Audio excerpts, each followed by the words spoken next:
Hello and welcome to episode 16 of Safeguarding Days. In this episode, we're going to explore the learning that's come from a recent series case review touching the death of Tashaun Aird, a 15-year-old boy from London who died as a result of being stabbed whilst in the street. Tashaun, who we'll refer to as Child C, had been permanently excluded from school and 3 months before his death had been seriously injured in another stabbing incident. Prior to his death, there had been notable increase in police contacts and concerns about deteriorating behaviour and escalating risk. Child C was going missing, and local intelligence suggested that he was being criminally exploited and was possibly involved in county lines. On the 19th of December 2019, a 15-year-old boy was found guilty of his murder at the Old Bailey in London. A 16-year-old boy and an 18-year-old male were both convicted of manslaughter, and a fourth suspect, a boy aged 16, died in custody prior to the trial after becoming unwell. The serious case review that we're going to explore in this episode makes 9 findings and 15 recommendations for practice improvement. In this episode, we're going to look through the summary of those findings and see what learning we can put into our own practice for when it comes to supporting children at risk of permanent exclusion from a mainstream school.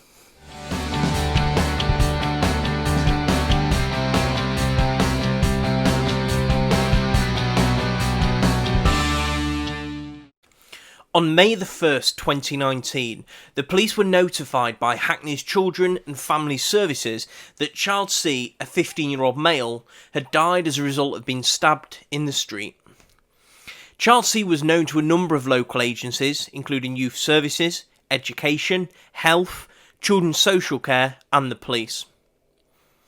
In the months preceding his death, there was a notable increase in the police-reported incidents, and Child C had been considered at an extra-familial risk panel, a multi-agency meeting developed as part of the contextual safeguarding project in Hackney. Child C did not suffer with any chronic health conditions or take any regular medications. Following his exclusion from mainstream school, Child C was attending an independent alternative provision. So let's take a look at the background for Child C.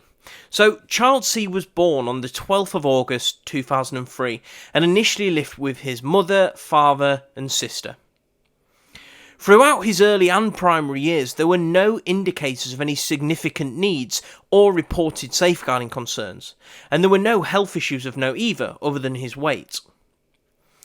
Following a breakdown in the relationship between Child C's parents, his biological father subsequently moved out of the family home and London. Child C had very little contact with him thereafter. Mother entered a new relationship with stepfather, who Child C is believed to have had a really good relationship with throughout the rest of his life. Hackney Children and Family Services first became involved in 2012 due to reports of disagreements and strained relationships within the family home. An assessment was completed and notified Children's Services and family therapy was provided, and this concluded after a few months. No safeguarding concerns were identified in respect of either Child C or his sister as part of this intervention. There was no further agency contact of any significance until 2017, when Hackney Learning Trust was notified of 2 incidents where Child C had received fixed-term exclusions. Soon afterwards, Child C received another fixed-term exclusion, this time for 12 days, after he allegedly damaged the property of a schoolteacher. Despite reports of Child C positively responding to this sanction, he was permanently excluded by the school a few weeks before the summer holidays in July 2017. The school subsequently notified Hackney Learning Trust of the permanent exclusion, albeit this was 2 weeks later than expected, and a clear breach of the statutory exclusion guidance that requires notification be made without delay. Hackney Learning Trust made representation to the school, challenging the permanent exclusion and noting a number of procedural flaws. Other solutions were suggested, such as a managed move to another school or alternative provision, but this advice was ignored and the school proceeded with the permanent exclusion. In December 2017, after an appeal by the family, the exclusion was squashed by an independent review panel, and the school was directed to reconsider the permanent exclusion. Despite this finding, however, a pupil disciplinary committee, subsequently convened by the school's governing body, upheld the decision to permanently exclude on rehearing the case. In an interview for the series case review, the family commented that the school had made it clear that Child C wasn't going to be reinstated. They had no other option but to commit to building on the good start that Child C had made at his alternative education provider. Now, whilst the secondary school was unable to support the series case review with analysis of that episode, as record keeping at the time was poor, the testimony of the former teacher highlighted concerns with regards to the school's leadership and decision making in that case. That teacher told the review that the matter was not so serious that it warranted a permanent exclusion. The teacher further suggested that the permanent exclusion was instigated by lobbying from other teaching staff who wanted to see Child C excluded. At the start of the autumn term, Child C spent a short period of time in a re-engagement group at a pupil referral unit, a PRU. He was then placed by the PRU at the alternative provision in October 2017. With respect to their Ofsted gradings, both the alternative provision and the PRU had been judged by Ofsted as being good in June 2016 and 2018 respectively. But in December 2017, Child C received a good end of year report which concluded that he'd settled reasonably well into the AP. A month later, in January 2018, now aged 14, Child C told a teacher at the alternative provider about a domestic incident between his mother and stepfather that he'd attempted to intervene by placing himself between the two. This was reported to have resulted in a brief physical fight between Child C and his stepfather. The case was appropriately referred into Children's Services and allocated on the same day to a social worker. Not long after the consultant social worker began their assessment, Child C threatened and punched another boy with whom he was having an ongoing dispute. Child C was given advice by the police and issued with a harassment warning. He was said to be genuinely remorseful for his actions, and the matter was closed with the appropriate submission of a police notification to Children's Services. The social worker assessment identified no safeguarding risk for Child C and his family, and the case was subsequently closed. During this intervention, the mother did take up the opportunity to raise concerns about changes in Child C's behaviour. She stated she believed he was smoking cannabis and was finding it hard to adapt to the alternative provider and that he was being bullied. As a result of mother's concerns, Child C was referred by the Children's Services to the substance misuse team to provide support and intervention to help address his cannabis use. And this was felt to be contributing to his low-level offending and antisocial behaviour. After some brief engagement, Child C was referred to and participated in 7 out of 10 sessions delivered by the prevention and diversion team. These included an analysis of his offence, not conviction, negative peer influence, consequential thinking, victim awareness, anger, and conflict management. After the referral to Children's Services, professionals noted that Child C's behaviour had become more defiant and his engagement with them had declined. He appeared to be losing trust and confidence in professionals and was being more influenced by his peers. That initial positive relationship between the alternative provider and the family also deteriorated after a change in leadership and amid numerous discussions where the family had complained about the AP being chaotic and in a state of despair. His parents told the series case review that they had also questioned the ability of the alternative provider to properly address the behaviours of young people attending. One example shared involved a child's mother intervening to calm down a volatile situation in which a teacher was failing to deal with a pupil threatening to assault staff. Similar concerns were also recorded in the case notes of the prevention and diversion team practitioner, who described it as being almost impossible to deliver intervention in the alternative provision due to its chaotic environment.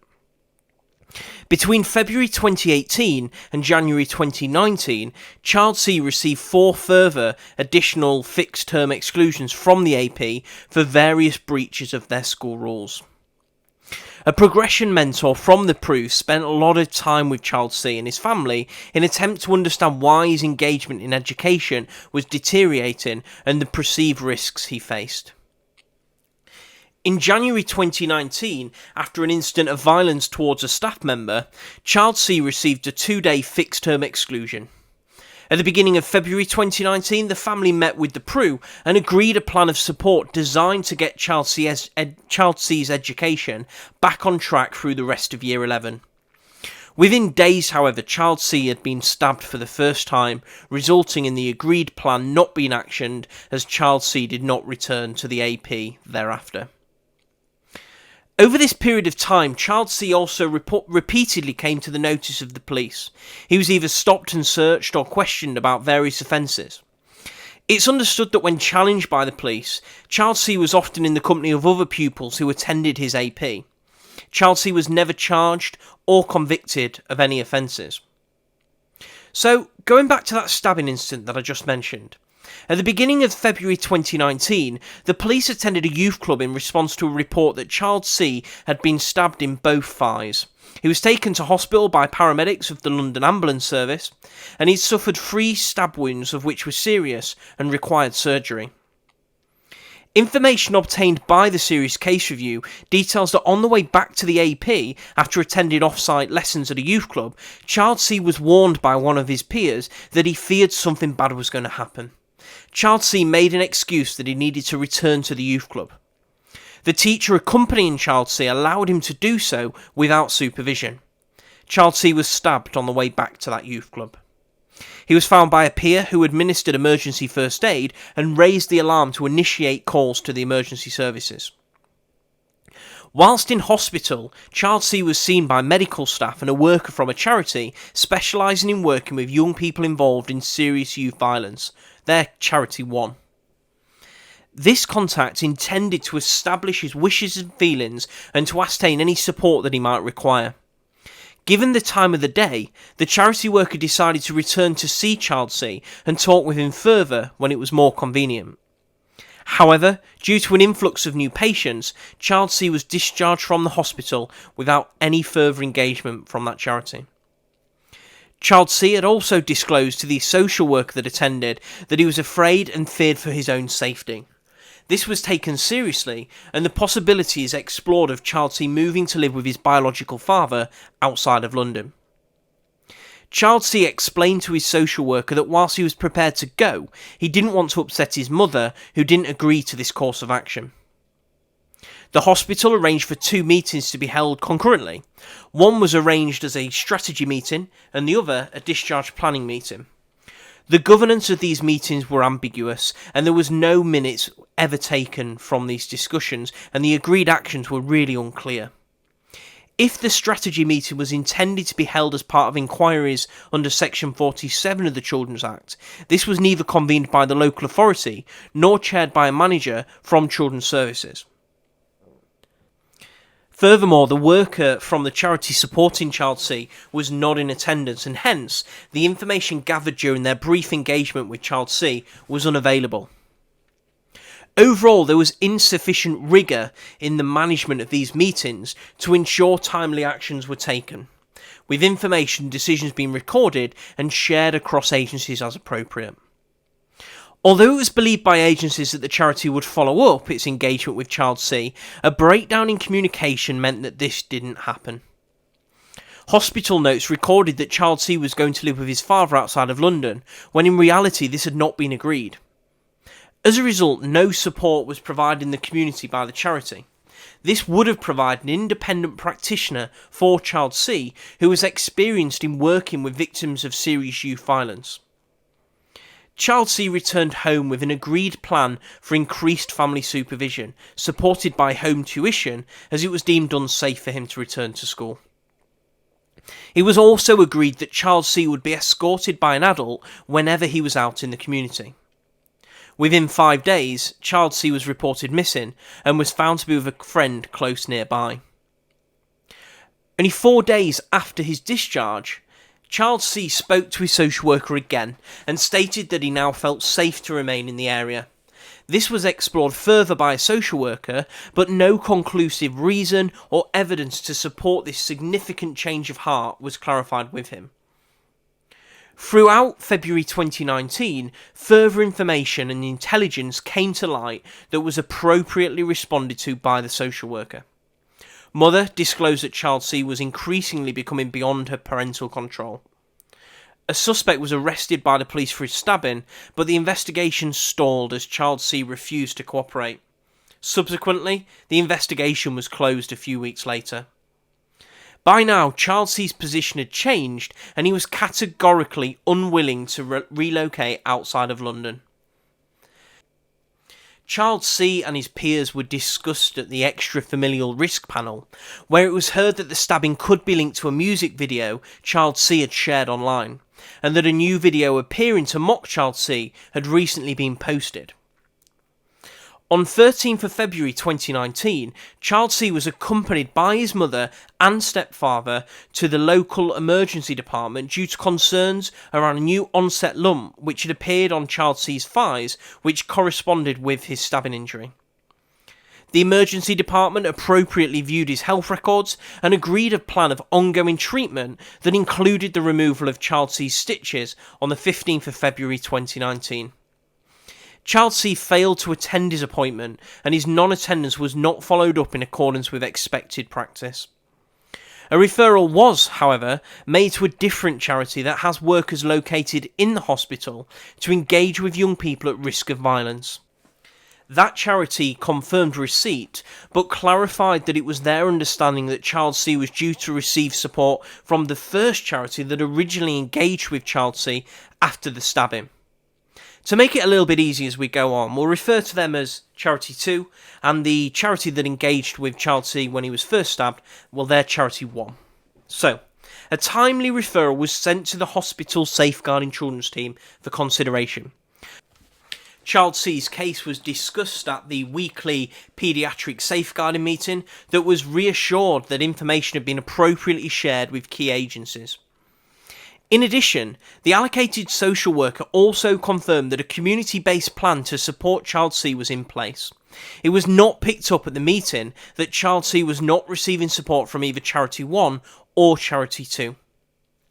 Throughout the remainder of February 2019 and into March 2019, further missing episodes were recorded and noted with Children's Services by a police notification. There is no evidence that return home interviews were offered or completed.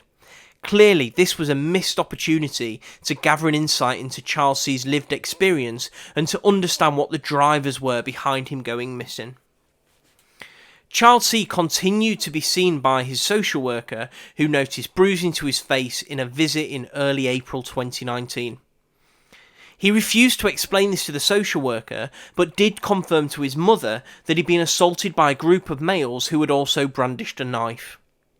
This assault was not reported to the police. Following his stabbing, Mother informed the social worker that Child C continued to repeat to her that they're going to kill me. Child C's case was reviewed again by the extra-familial risk panel, where police intelligence indicated that Child C and his peers were being exploited. Child C was reported as being exploited by a local gang. He was believed to be involved in county lines and had been seen locally riding mopeds. At this point, Child C's biological father was contacted by the social worker to explore the possibility of his son moving out of London to live with him. Child C's father was supportive of the arrangement, so long as Child C adhered to his house rules. Mother agreed that whilst the safest option was for Child C to move out of London to reside with extended family, she was adamant that Child C should not live with his biological father. This was due to her previous experiences of domestic violence. Mother wrote a letter to Child C to explain how she felt about him and why she wanted him to move away for his own safety. Child C was not in agreement and stated, for his own reasons, that he preferred to remain in the community. At the end of April 2019, further information was shared by Child C with a member of staff at the AP, explaining that his missing episodes were due to the fact that he was unhappy at home. It's not clear whether this meant that he was unhappy living in his family home or in his area. On the 1st of May 2019, Child C was stabbed multiple times close to his home address and died from his injuries.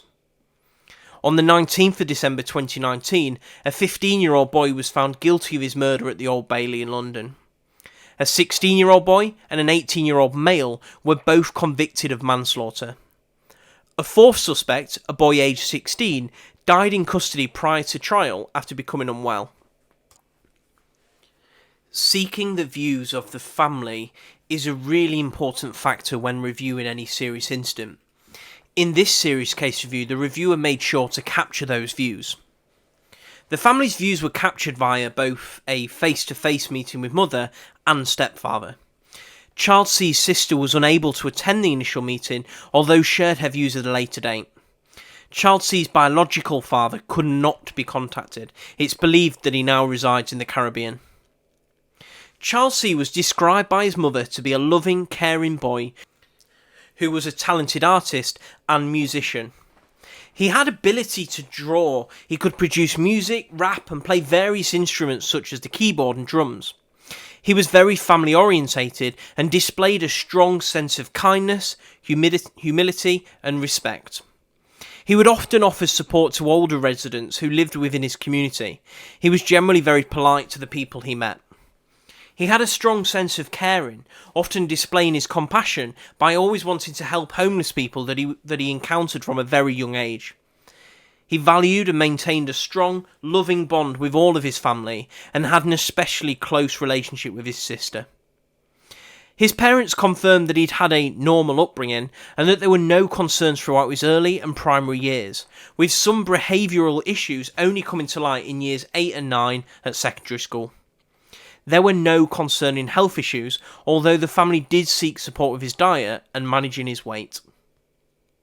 Both mother and stepfather were open and frank about their perceptions of services received and were infuriated by the provision of education to their son. They were adamant that in their opinion he was targeted after they complained about an incident when Child C was reportedly detained on his own and was being shouted at by a teacher in a locked classroom. Mother described how she listened to the incident over the phone as one of Child C's concerned friends called her and put their phone on loudspeaker. After this, Child C's parents believed he was continually targeted by the school, causing them to frequently challenge how he was being treated. The parents made formal complaints, none of which were investigated or resolved to the family's satisfaction. Whilst the parents could not confirm the actual date of that alleged incident, they recall it was just prior to Child C becoming subject to fixed-term exclusions. They remain certain that the exclusions were directly linked to their complaints and an unwillingness by the secondary school to address their concerns. Both parents confirmed they met with at least 3 members of the senior leadership team to discuss Child C and their concerns relating to his treatment in school. This did not improve Child C's situation, and the parents believed their escalation of this matter was the catalyst for his permanent exclusion. Child C's mother told the lead reviewer, "They got rid of me, not Child C." Mother clarified her statement by saying she believed the school's decision to exclude Child C was born out of a desire to stop further complaints about her from her about the school's approach to her son.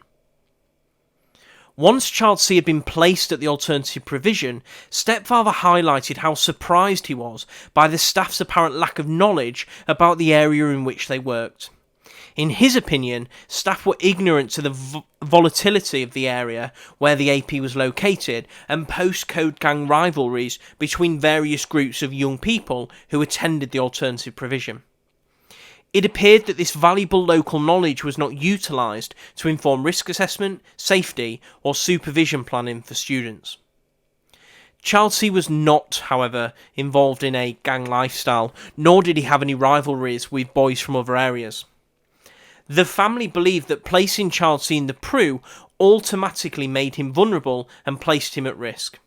This was exaggerated by the family's experience of security at the PRU, where they highlighted that despite robust checks for visitors entering the building, there was an apparent blasé attitude to student supervision witnessed by the parent. The family described the environment they witnessed as a very unstructured, unwelcoming, chaotic, and in a state of disrepair. They questioned the professionalism of the staff, telling the lead reviewer that they witnessed them smoking outside the provision with pupils. On numerous occasions, they recounted receiving their usual text message from the AP confirming Child C's arrival at school, only to be contacted by a teacher almost simultaneously asking where Child C was, as he'd not arrived. The concern of the parents was highlighted by the fact that Child C's mobile phone was at school, as it was handed in at reception every morning, in line with the AP's protocol. This was an experience they found very worrying, as they had no way of contacting Child C, and the AP did not know where he was. 3 days before Child C was stabbed for the first time, his stepfather challenged members of staff at the AP about the apparent lack of supervision for pupils. The family also questioned why Child C was allowed to return to the youth club without supervision, and why no staff member was immediately available to either prevent the assault or respond to it. Both mother and stepfather confirmed that Child C did not want to attend the PRU or the AP and preferred to return to mainstream education. He didn't like the lack of structure, he felt he was being bullied and felt intimidated by other pupils. The family state that when the school were instructed to reconsider the decision to permanently exclude Child C after their successful appeal, they believed that they had very little option but for Child C to remain at the AP. Subsequently, they confirmed to the AP that they wished for Child C to remain a pupil there. Both parents were very clear that they were not surprised by the decision of the school's pupil discipline committee not to overturn Child C's permanent exclusion. Given the concerns raised by the family, the progression mentor met the family to mediate and seek to repair their relationship, which appeared to improve. The family welcomed the involvement of the prevention and diversion team, with whom mother maintained a good relationship. She believed they were making a difference to her son, although she would have welcomed much better communication and organisation of the scheduled intervention sessions offered. After Child C's stabbing, it was an exceptionally traumatic time for the family, and mother did not believe that she was in a position to make a decision about her son moving away. When it was brought up again by the social worker, mother states that she explained that Child C did not know his father and had no relationship with him. Whilst he appeared willing to leave in front of professionals, behind the scenes he would apparently beg his mother not to send him to live with someone who he didn't know or didn't care about him. Mother confirmed that other kinship opportunities where Child C could be relocated were never explored by professionals. Mother and stepfather described the changes they witnessed in Child C after his stabbing. He became withdrawn, anxious, and started to neglect his own personal hygiene. He had to learn to walk again as he had serious injuries to both his thighs. He was fearful about being out in the community, and when he did go out, he decided to stay with friends rather than trying to return home. The impact of the trauma on Child C was explained further by his sister. She stated that both her brother had confided in her on more than one occasion, noting that he was suffering with flashbacks from the stabbing incident. When questioned why Child C changed his mind when he stated to professionals that he no longer wanted to leave the area, she highlighted that he told her that he did not want to appear to be weak or lose face with his peers.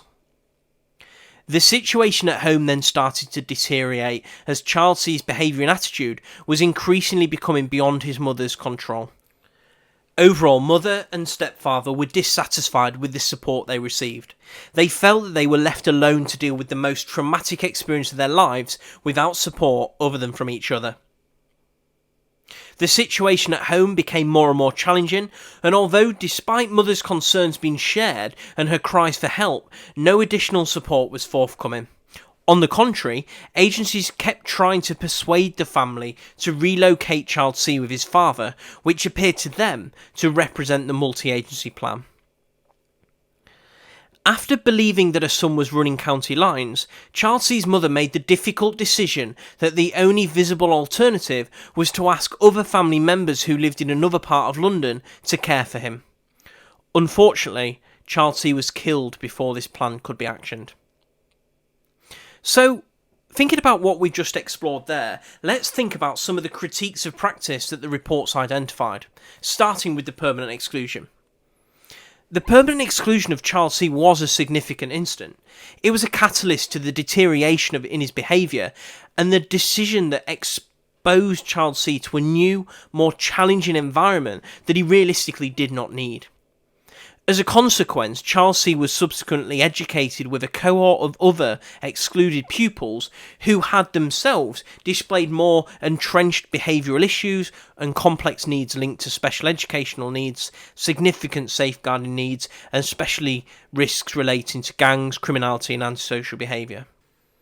In the report, it's the view of the lead reviewer that the school failed to exhaust all available options and opportunities to maintain child C at his secondary school. Several serious concerns around the permanent exclusion was noted by the Hackney Learning Trust, which were all ignored by the school. The school governors had a duty to reconsider their decision, which they did, and upheld the decision to permanently exclude, despite the permanent exclusion being judged to be unlawful. It appeared that the school was determined to permanently exclude child C without consideration of the wider implications to his safety, well-being, or his education. The family did not pursue a legal challenge to this decision via court. In saying that, no evidence had been presented to the review to confirm if the family were or were not advised of their legal rights. The report also considered the exceptional challenges that PRUs and APs often experience when educating, keeping safe, and meeting the needs of a range of children with complex behaviours. Such challenges are often compounded by the fact that pupils reside in different postcode areas. Amidst local gang tensions and postcode rivalries, all of these issues can contribute to, but not justify, the chaotic environment described by the family and a professional. It's essential that PRUs and APs establish and maintain disciplined environments to promote the learning and safety of pupils. The relationship between the AP and parents unfortunately broke down, and the expected collaborative approach between pupil, parents and school was undermined. This is likely to have contributed to the continued decline in child C's behaviour. Professionals had less influence on child C's behaviour after his permanent exclusion from mainstream school. The unstructured environment at the AP combined with the new peer relationships were likely to have been a significant contributory factor in child C's escalating risky behaviours. There is good evidence that the PRU and AP staff attempted to engage with child C and the family to improve their understanding of child C's changing motivation towards his education, to understand the risks he faced and to get him back on track. However, despite all the warning signs, the professional network didn't collaboratively and collectively mitigate the risks, curb his behaviour and keep him safe. Child C did not have an adult he trusted enough to open up to, and who could also assist to coordinate the multi-agency support required. The support plan agreed between the family, the PRU and the AP came too late to prevent the first serious assault on child C and was never implemented as he didn't return to the AP thereafter. Turning to his stabbing in February 2019, you remember that's the first time he was stabbed. He was not under the supervision of a member of staff at that time. Despite the teacher being unaware of any immediate threat to child C, this is a serious concern. It is also of concern that the family believed that child C was not supervised as the teacher had been summoned back to the AP prior to the incident. All children who were taken off-site for education should be escorted back to the school's location to be discharged.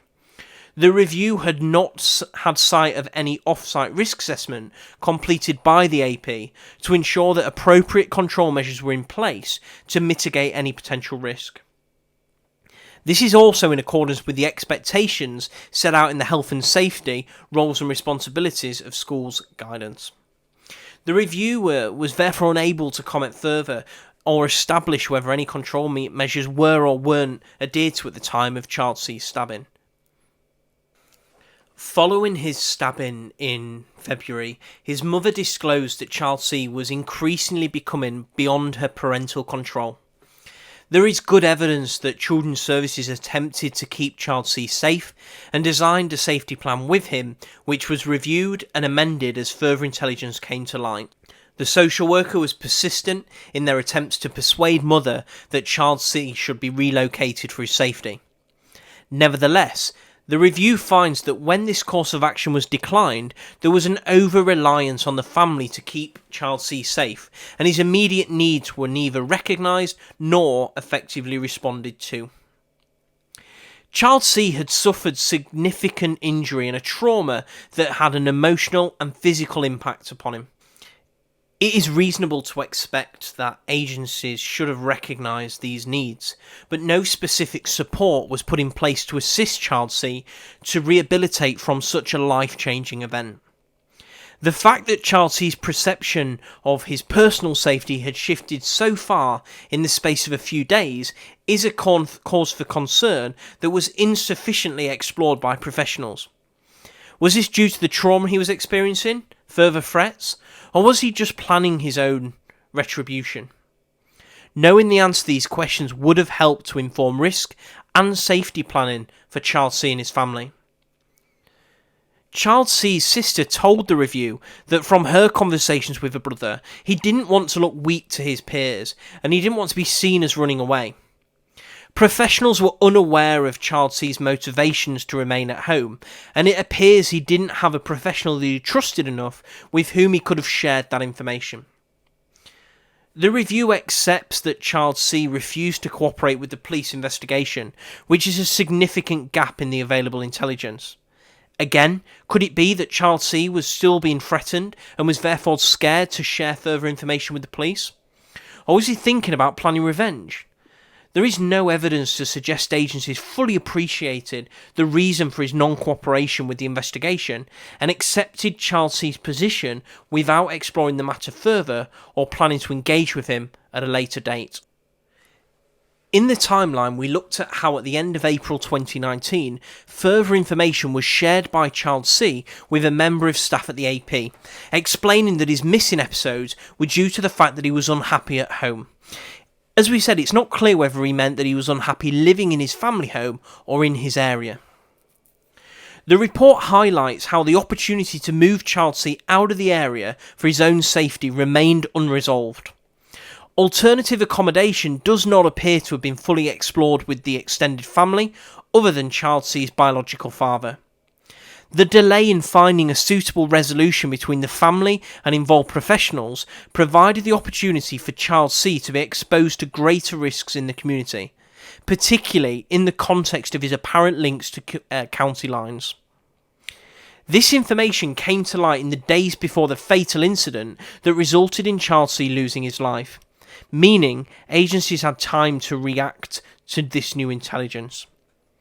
A family engagement meeting or a family group conference, a team around the children meeting, could have provided a suitable framework for meeting with the extended family and to agree solutions to mitigate the risks to Child C. Conducting return home interviews for children who have gone missing is an important component of multi-agency practice designed to keep children safe. Despite Child C being reported as missing on numerous occasions, return home interviews were inconsistent and appeared to have been purely administrative. When a telephone interview was initiated by the police, vital intelligence was shared that Child C had been the victim of a further assault in the community. But this was not acted upon and did not instigate a revision of Child C's risk assessment. As with all serious case reviews, this review highlighted a range of findings and recommendations. So let's start by going through those findings that the report's identified. Firstly, the report finds that during Child C's time at secondary school, safeguarding practice was poor in several different areas. Amongst a range of issues, this included the lack of any substantial record keeping of safeguarding incidents, risky behaviours, breaches of school rules and sanctions. Numerous concerns and complaints were also being made by Child C's mother, stepfather and sister about his treatment, although most were never resolved from the family's perspective. The overwhelming impression of the review is that the school's leadership was ineffective and problems endemic, a position similarly reflected by an Ofsted inspection that followed in July 2019, grading the school as inadequate across all inspection domains. Ofsted commented, "Leaders and governors have failed to arrest the school's decline. None of the issues raised by Ofsted during the short inspection in June 2018 have been tackled effectively." It went on to say, "The school does not have an effective safeguarding culture. Record keeping is weak and concerns are not dealt with in a timely way. Staff have insufficient understanding of how to manage difficult behaviours." In respect of Child C, these defects were evident in the context of his permanent exclusion, with the school failing to properly take account of the statutory guidance and seemingly lacking any focus on Child C's overall well-being. As part of the permanent exclusion process, there was neither sufficient consideration of Child C's progress nor evidence that the school was aware of and sensitive to his safeguarding needs. Furthermore, despite clear alternatives being recommended by the Hackney Learning Trust, these failed to gain traction. Child C's vulnerability and the likelihood of any potential risks arising as a consequence of his permanent exclusion should have received greater priority in any decision making. This review identified no evidence that they were. Goes on to say that exclusion from a mainstream school is seen as a trigger point for risk of serious harm, and permanent exclusion can be a trigger for a significant escalation of risk. Both statements resonate with the lived experiences of Child C.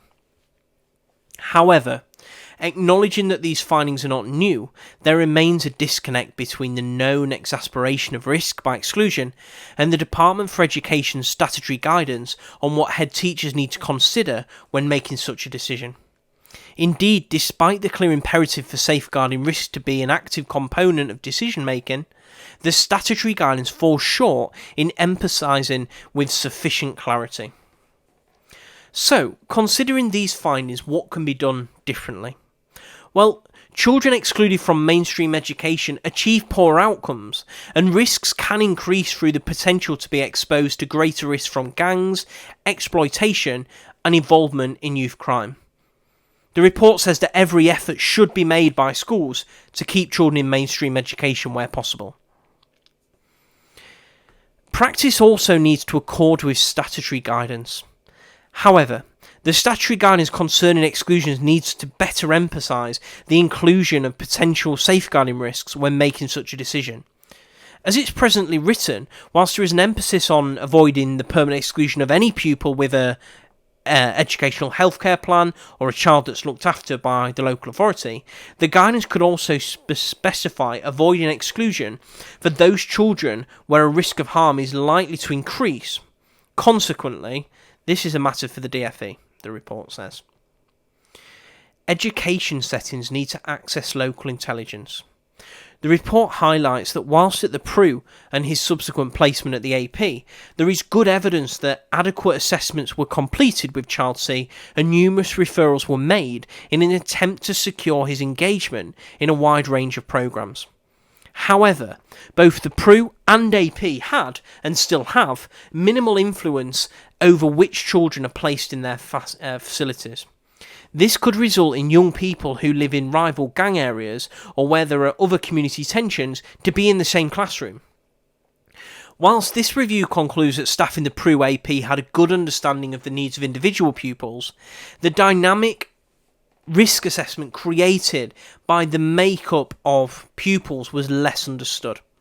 In this context, PRUs and APs are likely to benefit from the support of other agencies and the sharing of contemporaneous intelligence on local themes, patterns and trends relating to youth violence and gangs.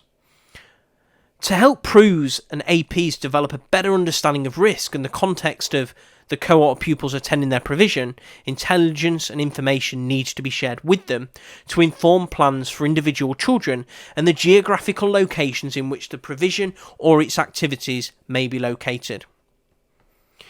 Due to the poor record keeping by the secondary school, the review was unable to draw any firm conclusions as to whether Child C's lived experiences ever formed part of the thinking in respect to the decisions it made. The context in which Child C was permanently excluded suggests that a focus on his individual needs were lacking.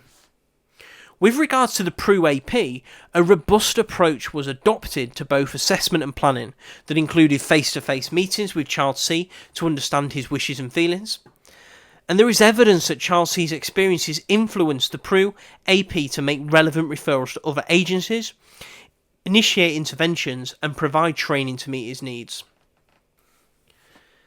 It is recognised that following the alternative provider's referral to Children's Services in January 2018, the change in Child C's behaviour, attitude and relationships with professionals made it difficult to gain a full appreciation of his experiences after this event. After Child C was stabbed in February 2019, practitioners were clear in their assessment that Child C needed to be kept safe. Although there was less certainty about how they would seek to manage the extrafamilial risks that he was exposed to, these were now significantly impacting on Child C's safety and well-being. After being stabbed in February 2019, the practice of medical staff and the worker from Charity One demonstrated positive attempts to understand life from Child C's perspective. Social workers were subsequently persistent in their attempts to engage Child C to appreciate his experiences, risks, fears, and his needs. When Children's Services social workers became involved, they escalated their concerns to senior management and subsequently to the extrafamilial risk panel. This multi-agency panel should have facilitated a focus on how to mitigate both the potential risk that Child C was presenting to others and the risks that he was facing directly. However, not enough focus was placed upon Child C as an individual during this process, and he was only discussed in the context of a wider group of peers that he was known to be associating with. Subsequently, when safety planning was initiated by social workers, this lacked the benefit of the view of partners, and this was reflected in the quality of the plan. This omitted what should have been the cornerstone of the action going forward, which was to seek to counsel Child C in respect of his personal safety, and in order to come to terms with the significant trauma that he had experienced. Child C's mother and stepfather expressed during an interview that in their opinion, Child C was suffering post-traumatic stress and mobility issues as he never recovered from his physical and emotional injuries. Neither of these points were reflected in the safety plan devised for Child C. Another relevant practice issue relating to individual needs links to the fact that boys from black and minority ethnic backgrounds, such as Child C, are more likely to be vulnerable to extrafamilial risk, serious youth violence, and criminal exploitation. As part of the multi-agency response to Child C, whilst there is no evidence to suggest that racial bias influenced decision-making in any of the agencies involved, there was little evidence that either his cultural or racial identity formed a central part of practitioners' thinking. Indeed, practice was not insensitive to Child C's cultural and racial identity, but equally it can't be said that practice was sensitive to these needs either. So, in terms of what can be done differently there, well, when working with children who are the victims of serious youth violence, emphasis needs to be placed on their individual recovery, and that this aspect should be reflected in a plan that addresses their individual needs and fully engages the family. When engaging with young people from black and minority ethnic backgrounds, practitioners should explore what their racial and cultural identity means for them in the context of where they're growing up and how they live their lives on a daily basis. It is essential that practitioners allocated to work with young people at risk of serious violence are confident to explore these issues, have a good understanding of the implications, and can ensure that plans are tailored appropriately. This report is really clear where it says that developing positive relationships with young people is important. As with many children in need or at risk, Child C is likely to have benefited from a strong relationship with an adult or professional with whom he could have built a trusted relationship. There is a firm evidence base showing how this can make significant difference in the lives of children. But it must also be recognised that Child C became progressively harder and harder to reach. Indeed, a trusting relationship is likely to have been difficult to establish by any professional. However, had a trained community-based mentor or youth professional engaged Child C at an early stage, as had been initially planned, this could have made a difference. As Child C had previously benefited from good relationships with professionals from the prevention and development team, this could have been explored to provide support for Child C. In terms of what can be done differently there, the report tells us that practitioners need to be persistent in creating opportunities to build confidence in both children and their families that professionals can keep them safe. At the earliest possible stage, the multi-agency network should identify a named professional who either has or can begin to develop a trusting relationship with a young person. Building on that, the report reinforces that involving and supporting parents is essential to any plan that relates to effective safety planning. There was identified good practice from social workers in this case, as noted by the Children's Safeguarding Practice Review Panel's report on criminal exploitation, which says that when parents are active in safety planning and implementation, there appears to be a greater chance of success. However, there is a balance to be achieved in respect of Child C's family. The review identified an over-reliance on the family for the safety plan that had been developed at the discharge planning meeting. A curfew increased adult supervision, but adult escorts for Child C were agreed, but were all reliant on the family to action. Agency responsibilities appeared to mainly focus on the provision of homeschooling. Both mother and stepfather relied upon each other and other family members to wrap around Child C to the best of their ability. As we heard earlier, the family told the review that they had created a rota of family members who could supervise Child C in the home or escort him to go to the local shops. In the context of the challenges that the family were experiencing after Child C's stabbing, this plan would have benefited from multi-agency resources and support, particularly in the context of someone developing a trusted relationship with Child C. Other aspects of intervention involving the family included discussions about Child C going to live with his father. At the time, this plan was not supported by Child C's mother. This was reported as being due to the magnitude and implications of such a decision, with the need to make it quickly, adding further pressure. Child C's mother did not feel able to agree, given the trauma the family were already experiencing. This critical engagement with the family appears to have been rushed and narrow in focus. Hackney's Children's Services did not meaningfully engage with the wider kinship or extended family to establish a more collaborative approach to safety planning and to explore the much needed alternatives to Child C being relocated to live with his estranged father. It is essential that parents are enabled and supported to make difficult decisions that are life-changing in nature, like agreeing for your child to go and live with his estranged father, by engaging them in a way that establishes collaborative footing between the families and professionals. A family network meeting or family group conference could have brought key family members together with Child C and professionals to devise a family-informed safety plan. This could have generated other placement options for Child C that mother is likely to have agreed. Instead, professionals repeatedly tried to convince Child C's mother to implement their preferred solution to relocate him with his estranged father. Mother agrees that at times she was indecisive, and on occasion changed her mind with regards to what was best for her son and her family. This reinforces the need for professionals to be authoritative in seeking solutions to address the escalating risks and safety concerns for Child C. Had a placement with an extended family member been made, this is only ever likely to provide a temporary solution in the short term. So what can we take and learn from that? Well, practitioners should make use of established forums such as family network meetings or family group conferences to bring together relevant extended family members and identify other alternatives to safety planning that might not be visible to professionals at all time. In terms of inconsistent judgments about risk and how that creates uncertainty, following Child C being stabbed in February 2019, risk was recognised and taken seriously by Children's Services. There were ongoing concerns born out of Child C going missing in the community.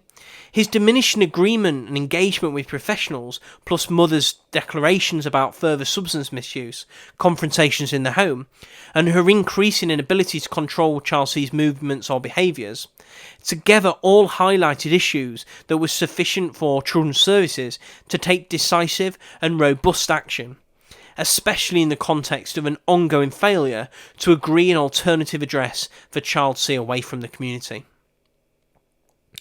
Although Hackney Children's Services concluded that Child C was not safe in the community, the assessment by the Metropolitan Police Service judged that Child C faced a standard risk, both in terms of his missing episodes and his overall safety, and there was limited intelligence to suggest otherwise. Child C remained in the same area following his serious stabbing in February 2019 until his murder in May 2019. The actions taken by the multi-agency partnership over this period appear to have been insufficient in the context of Child C's experiences and known risk factors. It was known that Child C had been coming to the notice of the police soon after his placement at the alternative provider. He had been stabbed and refused to cooperate with the investigation to bring the perpetrators to justice. He stated he feared for his safety and was overheard on a telephone call discussing retribution with one of his peers. After his discharge from hospital, he started to go missing, even though he'd usually let a family member know where he was, and was increasingly becoming beyond his parents' control. It is alleged that he was assaulted in March 2019. He'd been seen in the community riding a moped, and just prior to his death, intelligence came to light that he may have been involved in county lines. There was also intelligence suggesting that he was being mocked online and that his stabbing was linked to a music drill type video involving Child C that could have been seen as disrespectful to a particular gang members. The report, and in the opinion of the lead reviewer, there was adequate information to conclude that the imminent risk to Child C was higher than that was perceived by agencies at the time. And whilst the review found no clear evidence that the risk category assigned by the police swayed the view of risk in other agencies, it's hard to see how this didn't impact on the level of urgency with which Child C's case was being viewed. So what can be done differently there? Well, when working with young people at risk of serious youth violence, it is important that individual agencies and the multi-agency partnership have a consistent understanding and process for determining perceived risk. This would help to ensure that practice is proportionate for the harm. The extra-familial risk panels seem best placed as the forum in which risk can be discussed and graded in this context. Finally, the report reminds us that poor case recording can directly impact on practice. Case recording features in many serious case reviews. Although, other than noting it's been poor, it can often be difficult to see the actual impact on children.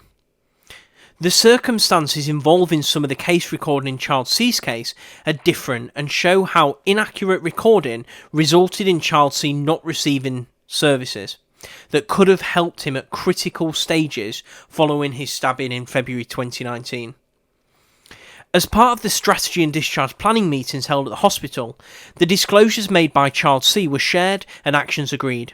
However, these meetings were not formally minuted and the hospital records were updated with inaccurate details, wrongly noting that it had been agreed Child C would live with his biological father outside of London.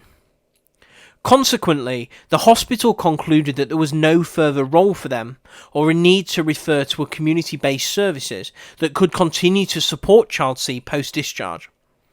The worker from Charity One read the notes and came to a similar conclusion.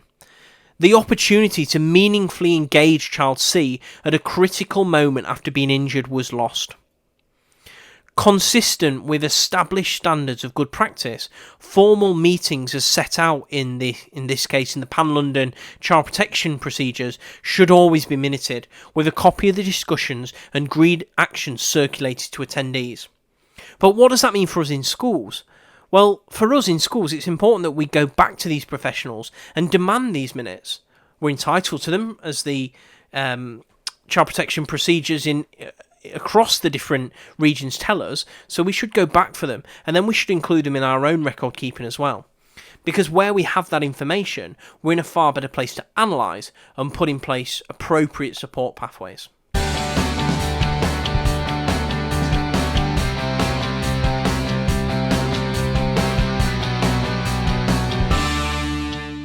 In conclusion, Child C's permanent exclusion had a significant and life-changing impact upon him.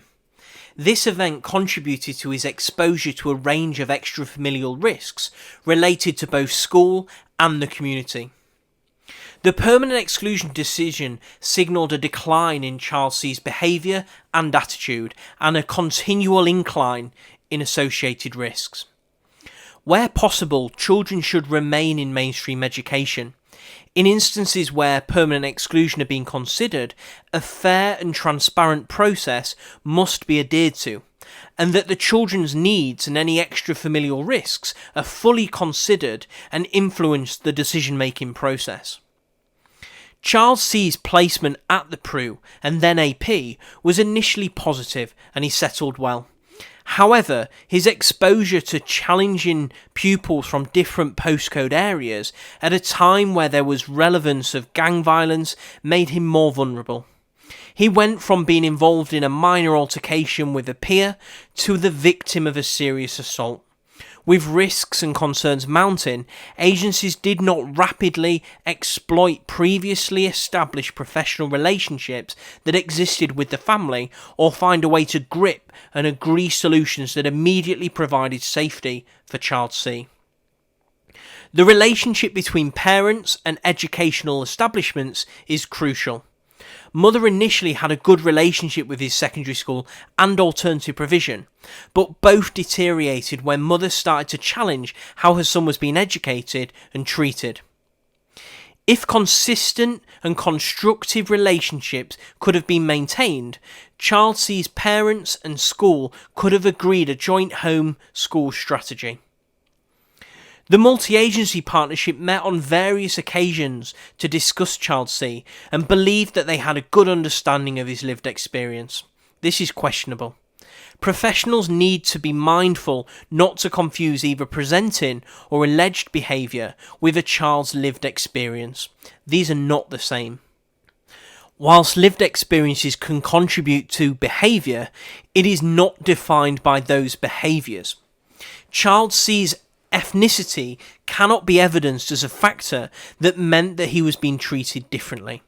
Child C's identity, how he perceived himself, his community and his peers, was not known and therefore could not inform his safety planning. Communication channels were opened between agencies, but a consistent approach to information sharing or a common understanding of what the information means in reality can be improved. All of the main involved agencies possessed key information, but it is not clear what difference having shared the information might have meant for Child C. The series case review acknowledged the impact that Child C's tragic death has had on those that knew him, his family and friends, his community and the many professionals who genuinely tried their best to help him. The opportunities presented by the introduction of the extrafamilial risk panel in Hackney provides a vehicle to improve the response to children like Child C who are victims of serious incidents. It is important that this partnership explores and clearly defines its roles, responsibilities, expectations and multi-agency methodology to extrafamilial risk management. I hope you found that episode useful and have taken some of the learning from it. For me personally, it reinforces the importance of record keeping, analysing and listening to the child's voice in order to put in place those bespoke, relevant and effective support pathways.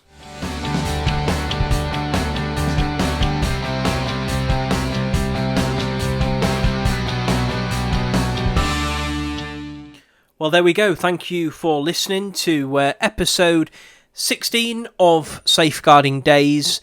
Safeguarding Days remains available on Spotify, Apple Podcasts, on YouTube, or you can connect with us on Twitter at SafeguardingCPD. Thank you very much for listening and a Happy New Year.